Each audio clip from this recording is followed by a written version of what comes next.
황용은 무시 형제를 보며 새삼 자기만을 사랑해주는 곽정이 떠올라 저도 모르게 뿌듯해졌다. 곽정은 오직 한 여자만을 위해 살며 온갖 어려움을 헤쳐오지 않았는가. 그때 문득 양과가 떠올랐다. 비록 사제관계를 무시해 손가락질받고 있기는 하지만 죽음도 갈라놓지 못하는 그 사랑은 참으로 감탄스러울 정도였다. 무시 형제는 어려서부터 곽부와 도화도에서 자랐기에 다른 여자를 만나본 적이 없었다. 그런 탓에 자연스럽게 정이 쌓인 것이니 두 형제가 곽부에게 마음이 없었다면 그 또한 이상한 일이었을 것이다.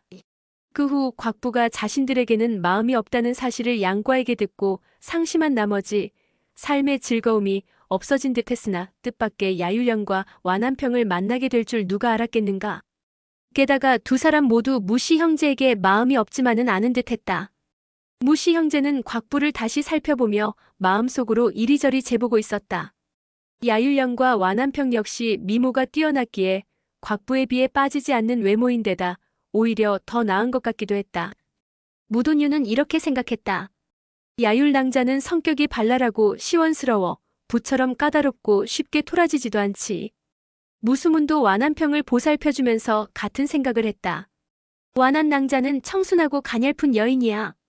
언제나 온화하고 부드러워서 부처럼 걸핏하면 신경질을 내며 사람을 괴롭히는 일이 없어. 그 시각 곽부의 마음도 딴 데가 있었다. 아까 공손지에게 잡혀있을 때 야율제가 자신을 감싸안고 구해준 일이 머릿속에서 떠나지 않았다. 몰래 그의 모습을 훔쳐보니 늠름한 태도며 반듯한 이목구비가 한눈에 들어왔다. 그러는 사이 황용은 무삼통의 상처를 살폈는데 다행히 큰 부상은 아니었다. 그래서 일행은 걱정을 덜고 그간 있었던 일들을 이야기했다. 무삼통은 원래 주자리와 함께 사숙인 천축승을 따라 길을 나섰다. 그들은 양과의 해독약을 찾기 위해 절정곡으로 가는 중이었다. 세 사람이 막 양양성을 나서는데 무삼통의 눈에 두 아들이 들어왔다. 두 아들이 또 싸우지는 않을까 걱정한 무삼통은 주자리와 사숙을 먼저 보내고 두 형제를 붙잡아 다그쳤다.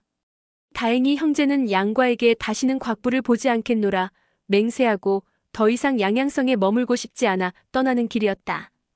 그 말을 듣고서야 무삼통은 안심이 되었다. 그래, 잘 생각했다. 그리고 양형제가 자기 목숨을 돌보지 않고 우리 부자를 살려주지 않았느냐? 그런데 지금 양형제가 큰 어려움에 빠져 있다. 어찌 그를 모르는 척할 수 있겠느냐? 우리 함께 절정곡으로 가자꾸나. 그러나 절정곡은 세상 밖 도원과 같은 곳이었다. 양과가 대략 위치를 가르쳐주기는 했지만 그 입구를 찾기가 쉽지 않았다. 이리저리 길을 헤매던 세 사람이 겨우 계곡 입구를 찾았을 때는 이미 천축승과 주자류가 함정에 빠진 뒤였다. 구천척이 보낸 제자들의 어망진에 사로잡혀 있었던 것이다. 무삼통 부자가 여러 차례 구해내려 했지만 번번이 실패하고 오히려 계곡에 떨어질 뻔하기도 했다. 결국 세 사람은 양양성에 가서 도움을 청하기로 하고 일단 물러났다. 그런데 양양성으로 향하던 길에 공손지와 맞닥뜨린 것이다. 공손지는 세 사람이 금지구역에 들어갔다 해서 싸움을 걸었고 그런 와중에 무삼통은 다리에 부상을 입고 말았다. 공손지는 그래도 세 사람의 목숨을 해치지는 않고 다만 이들을 쫓아내기 위해 몰아댔다. 그때 야율남매와 완한평 세 사람이 말을 타고 다가왔다. 세 사람은 과거 무시 형제와 힘을 합쳐 이막수와 싸운 일이 있었기에 얼른 말에서 내려 인사를 건넸다. 공손지는 이들을 차가운 눈으로 살펴보았다. 소용녀와의 혼사가 틀어지고 아내에게 쫓겨난 공손지는 마침 모든 것이 못마땅하던 차에 젊고 아름다운 완한평을 보자 딴 마음이 생겼다. 그는 느닷없이 팔을 뻗어 그녀를 낚아챘다. 그러자 야율남매와 무시 형제가 즉시 공손지를 공격했다. 무삼통이 다치지 않았다면 6사람이 힘을 합쳐 공손지와 겨뤄볼 만했으나 야율제를 뺀 나머지 사람들의 무공은 후기지수 수준을 벗어나지 못했다. 그러니 공손지를 당해내지 못하고 밀리고 말았다. 그때 종남산에서 양양으로 달려가던 홍마가 무수문 눈에 띄었다. 그는 얼른 홍마를 붙잡아 완한평을 태우고 도망가게 했다. 어차피 완한평을 노리고 이러는 것이니 그녀가 없으면 공손지도 자연히 물러날 것이라 예상했는데 뜻밖의 황용과 이막수가 나타나 공손지를 물리친 것이다. 황용은 이야기를 다 듣고 나서 양과가 팔이 잘린 일이며 아기를 데리고 간 1등을 간략하게 이야기해 주었다. 무삼통은 크게 놀라 그날 있었던 일을 설명하기 시작했다. 순전히 저 두 녀석이 서로 해치는 걸 막으려다가 그런 오해가 생긴 겁니다. 팔이 잘린 양과의 모습을 상상하자 무삼통은 화가 치밀었다. 변변치 못한 자식놈들 때문이란 생각에 그는 입에서 나오는 대로 욕을 퍼부었다. 두 형제는 서로 얼굴을 마주보며 어찌할 바를 몰랐다. 황용은 상황이 더 어색해지기 전에 무삼통을 말렸다. 그렇게 화내실 것 없습니다. 양과가 그리 된 것은 저희 교육이 부족해 딸을 제대로 단속하지 못한 탓입니다. 이제 모든 걸 다 알았으니 과를 찾아 사과해야겠어요. 황용의 말에 무삼통이 고개를 끄덕였다. 암요, 그래야죠. 그런 다음에는 절정국에 가서 사숙과 주대영을 구하고 과의 해독약을 찾아야죠. 그런데 주대영은 지금 어찌 되셨는지 아시나요? 혹여나 목숨이 위험하지는 않은가요? 사숙과 사제는 지금 석실에 갇혀 있는데 그 거지 할멈이 어찌할 것 같지는 않더군요. 그렇다면 우선 양과를 찾은 다음 함께 절정국으로 가도록 하죠. 알겠습니다. 그런데 지금 양형제가 어디 있는지 아십니까? 그 말에 황용이 홍마를 가리키며 말했다. 양과가 이 말을 타고 갔으니 온 길로 되돌아가게 하면 과가 어디 있는지 알 수 있을 겁니다. 그러자 무삼통의 얼굴이 환하게 밝아졌다. 오늘 이렇게 지모가 풍부하신 곽 부인을 못 만났더라면 저는 혼자서 분통을 터뜨리다가 숨이 넘어갔을 겁니다. 그때 곽부가 얼른 끼어들었다. 그러게요. 화내는 것 말고는 할 줄 아는 게 없으시죠. 그러자 황용이 눈을 흘기며 가만히 있으라고 눈짓을 했다. 그녀는 딸을 찾으러 간다는 말 대신에 양과를 만나러 간다는 표현만 사용했다. 무삼통 등이 기꺼이 따라오도록 만들기 위해서 양과를 만난 다음 해독약을 구하고 주자류 등을 구하러 절정국으로 함께 가자고 했다. 황용 생각에는 무시 부자가 간다고 하면 새 젊은이도 따라 나설 것이고 힘을 보탤 사람이 많아지면 훨씬 안전해질 터였다. 황용은 야율제를 돌아보며 짐짓 지나가는 듯한 말투로 물었다. 야율 소영도 별일 없으면 함께 가지 그래요? 야율제가 미처 대답하기도 전에 야율년이 손뼉을 치며 나섰다. 그래요, 오빠. 우리 함께 가요. 야율제는 저도 모르게 곽부를 바라보았다. 곽부는 그와 눈이 마주치자 뺨을 붉혔다. 그녀의 눈에 함께 가자고 권하는 듯한 눈빛이 떠올랐다. 무 선배님과 곽부인 말씀대로 하겠습니다. 두 분의 가르침을 받을 수 있다면 더 바랄 것이 없지요. 완한평은 말은 없었지만 기쁜 표정으로 가만히 고개를 끄덕였다. 자, 우리는 비록 수가 많지는 않지만 누군가 이끄는 사람이 있어야겠지요. 무형, 우리 모두 무형의 지시에 따르도록 하겠습니다. 모두 절대 무형의 말을 거역해서는 안 됩니다. 그러자 무삼통이 연방 손을 내저었다. 지략이 제갈공명에 버금가는 곽 부인이 여기 계신데 제가 어찌 나서겠습니까? 당연히 제가 지시에 따라야지요. 그러자 황용이 웃으며 되물었다. 정말이세요? 그럼 제가 거짓말을 하겠습니까? 여기 젊은이들이야 그렇지 않겠지만 혹 나이 드신 분께서 제 말을 듣지 않으실까봐 그럽니다. 그 말에 무삼통은 펄쩍 뛰며 손을 내저었다. 뭐든지 하라는 대로 하겠습니다. 불 속으로 뛰어들어도 좋고 뜨거운 물에 들어가라 해도 좋습니다. 젊은 아이들이 보고 있습니다. 약속 지키셔야 해요. 무삼통은 얼굴이 다 붉어졌다. 옆에 아무도 없다고 한들 제가 실언을 하겠습니까? 그러자 황용이 미소를 지으며 무삼통에게 말했다. 좋아요. 그러면 이제 양과와 해독약을 찾고 사숙님과 사제를 구하도록 하죠. 그러기 위해서는 우리 모두 함께 움직여야 해요. 그러니 과거의 원한은 잠시 잊도록 하세요. 다시 한번 말하겠어요. 무형, 절대 이막수에게 원수를 갚으려 하시면 안 됩니다. 그건 일을 마치고 난 후에 해도 늦지 않아요. 무삼통은 그만 할 말을 잊고 말았다. 그제야 무삼통은 황용이 왜 그토록 다짐을 받았는지 그 속내를 알 수 있었다. 머리로는 황용의 말을 따라야 한다는 걸 알아도 그의 가슴은 그러지 못했다. 이막수는 자기 부인을 죽인 원수인데 이 분노를 어떻게 누르고 있으란 말인가? 무삼통은 가만히 신음할 뿐 대답이 없었다. 그러자 황용이 나직이 속삭였다. 무형, 다리의 부상도 회복하셔야지요. 군자의 복수는 10년이 지나도 늦지 않다고 했는데 급할 것 없잖아요. 그 말에 무삼통은 하는 수 없이 고개를 끄덕였다. 알았소. 곽 부인의 말씀을 따르겠소. 상황을 정리한 황용은 홍마를 앞세우고 일행과 함께 그 뒤를 따랐다. 홍마는 양양으로 가던 길이었는데 주인이 방향을 돌려 오던 길로 몰자 종남산을 향해 걸음을 옮겼다. 무삼통과 와남평이 부상을 입어 마음껏 달리지 못하니 일행은 하루에 100리 정도밖에 갈 수가 없었다. 이막수는 마음을 놓지 못하고 휴식을 취할 때면 일행과 멀리 떨어져 있었고 낮에도 뒤로 처져서 걸었다. 일행은 해가 뜨면 걷고 저녁에는 쉬며 길을 재촉했다. 여정 중에 6 젊은이는 이야기를 나누며 점점 친해졌다. 무씨 형제는 한때 곽부를 두고 다투느라 우애에 금이 가기는 했지만 이번에는 각자 다른 사람을 마음에 두고 있어서인지 사뭇 화기애애하게 이야기를 나누었다. 무삼통은 두 아들의 모습을 보고 안도하면서 한편으로는 마음이 아팠다. 양형제가 살려준 두 아들 녀석은 저렇게 희희낙낙하고 있는데 양형제는 팔이 잘린 채 어디 있는지도 모르다니 정말 불쌍하고 미안하구나. 어느덧 일행은 종남산에 도착했다. 황용, 무삼통은 전진호자에게 인사하기 위해 일행을 이끌고 중양궁으로 향했다. 이막수는 멀찍이 떨어져 있었다. 나는 여기서 기다릴게요. 황용은 그녀가 전진교와 원한이 있음을 알기에 억지로 권하지는 않았다. 중양궁에 도착하니 미리 소식을 들은 유처연, 구척이 등이 궁 밖으로 나와 기다리고 있었다. 막 서로 인사를 몇 마디 나누고 있는데 궁 뒤쪽에서 누군가 소리를 지르는 게 들렸다.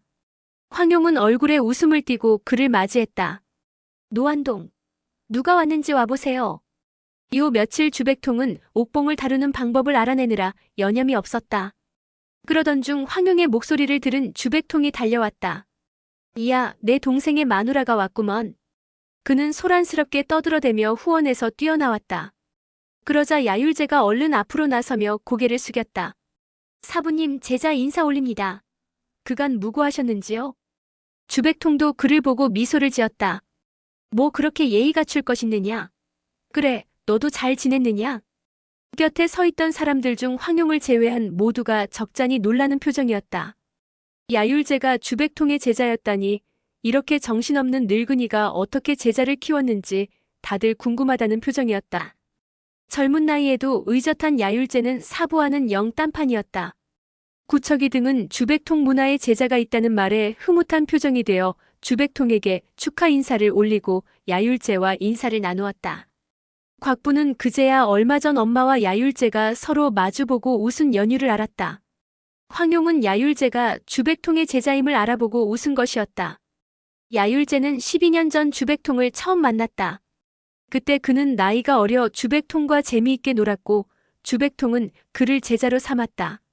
가르쳐준 무공이 많은 것은 아니었으나 야율제가 영특하고 부지런해 또래 가운데서 제법 돋보였다. 그의 무공이 나날이 나아지고 행동거지가 의젓해지자 주백통은 오히려 흥미를 잃어갔다. 게다가 좌우 호박술도 익히지 못하자 아예 자기 제자라는 말을 입 밖에 내지 못하게 했다. 그러나 이제 일이 이렇게 되었으니 더 숨길 수도 없었다. 야율제의 아버지 야율초제는 여진의 금나라가 요나라를 멸한 것에 복수하기 위해 태무친과 와활태 아래에서 재상을 지냈다. 그러나 충직한 성품에 황후의 뜻을 거스르고 모함을 당해 아들 야율주와 함께 목숨을 잃고 말았다. 이에 야율제는 어머니와 여동생을 이끌고 남조로 도망쳐 난민이 되었다. 지금 그들은 송나라의 여느 백성과 다를 게 없었다. 한참 이야기를 나누고 있는데 산 아래가 소란스러워지더니 전진교 제자가 달려와 적이 공격해 온다고 알렸다.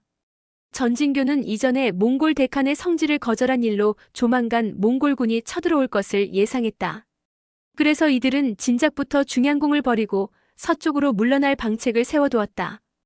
지금 전진교 대장교는 장춘 문화의 3대 제자 송도안이 맡고 있었다.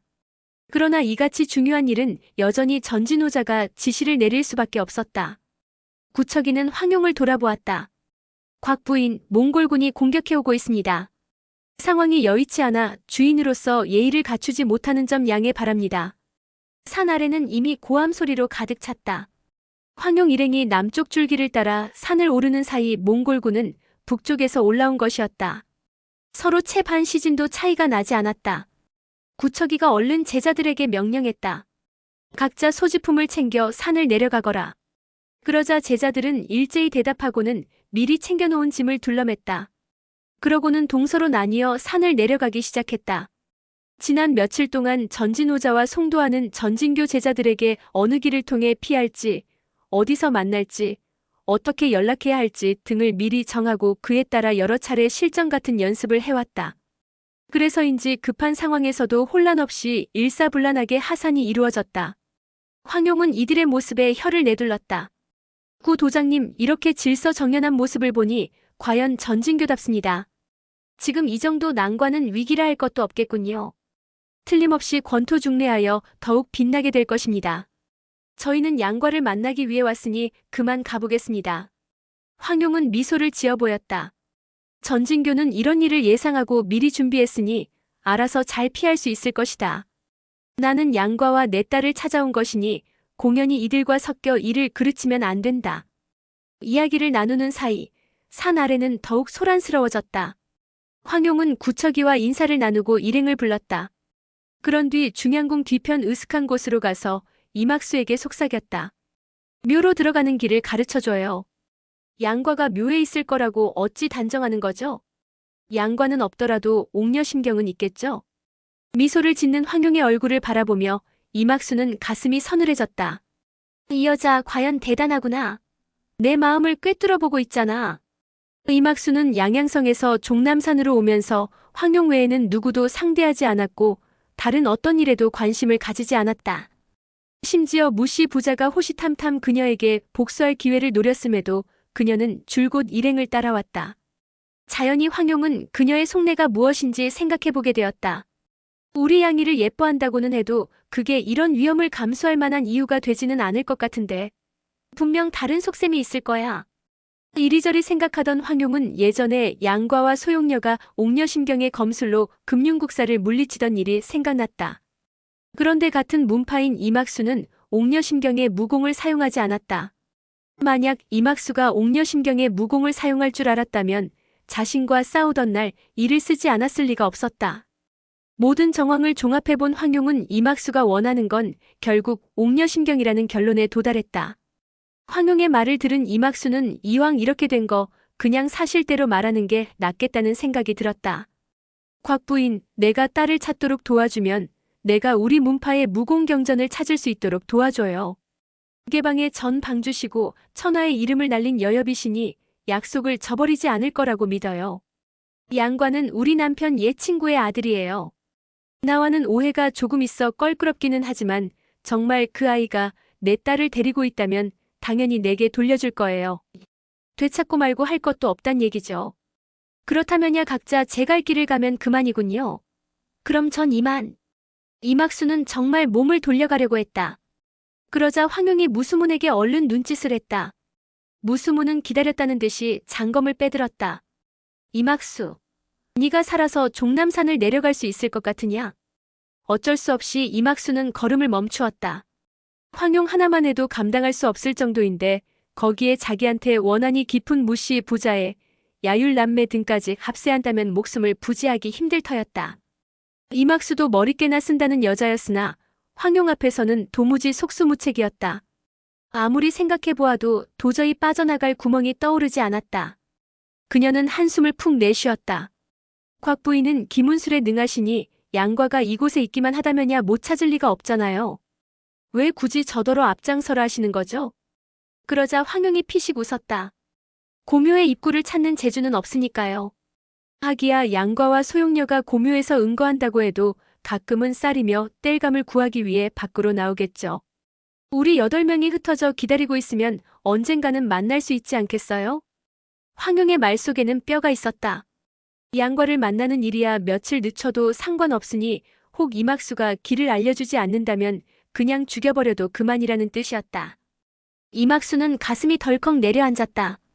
자신이 상대에게 꼭 필요한 존재가 아니라면 상대가 자기를 죽이는 데 있어 무엇이 거리낄 게 있겠는가? 이막수는 잠시 생각했다. 이런 평지에서 싸우면 틀림없이 저들 손에 죽고 말 것이다. 그러나 이들을 지하묘실로 유인하면 지리에 익숙한 내게 유리하지. 고묘는 미로와 같으니 이들을 분산시켜 하나씩 해치울 수도 있을 것이다. 생각을 마친 이막수가 황용에게 말했다. 이렇게 여럿이서 저 하나를 몰아붙이니 더할 말이 없군요. 어쨌거나 저도 양과를 만나러 온 것이니 따라오세요. 그녀는 풀숲을 헤치며 앞장섰다. 황용 일행은 그녀를 바짝 뒤따라갔다.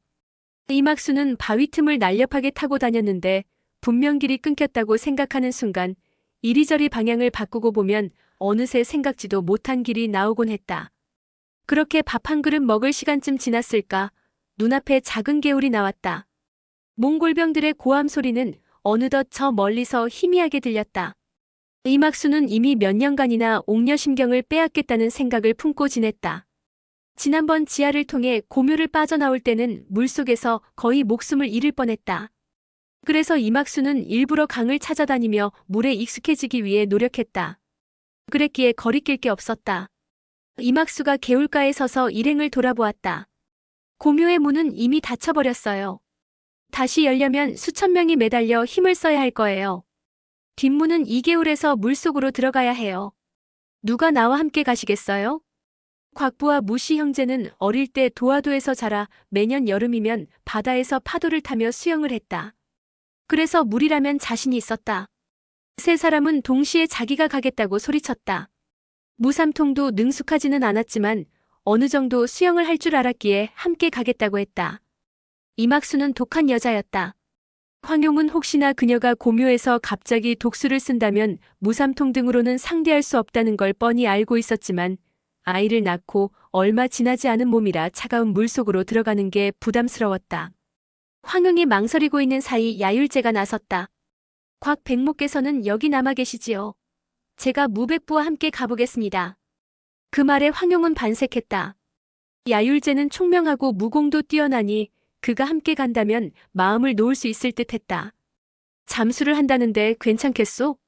수영을 잘하지는 못하지만 잠수하면 어떻게든 견딜 수 있을 것 같습니다. 그 말에 황용은 뭔가 짚이는 게 있었다. 혹시 물속에서 무공을 수련한 것이오? 야율제가 그렇다고 하자 황용이 어디서 수련했냐고 물었다. 어려서 아버지와 함께 알라나에서 몇 년 살았습니다. 몽골은 추운 지방이었다. 알라나라면 1년 중 반은 얼음으로 덮여있는 강이었다. 몽골 무사 중 체력이 강한 사람들은 종종 얼음 밑에서 잠수를 하며 서로 오래 견디는 내기를 한다는 소리를 들었다. 그러는 사이 어느새 이막수는 물에 들어갈 준비를 하고 있었다. 황용은 더 자세히 묻지 못하고 목소리를 죽여 당부했다. 사람 마음은 어찌 변할지 모르는 것이니 항상 조심해요. 그녀는 딸에게는 별다른 당부를 하지 않았다.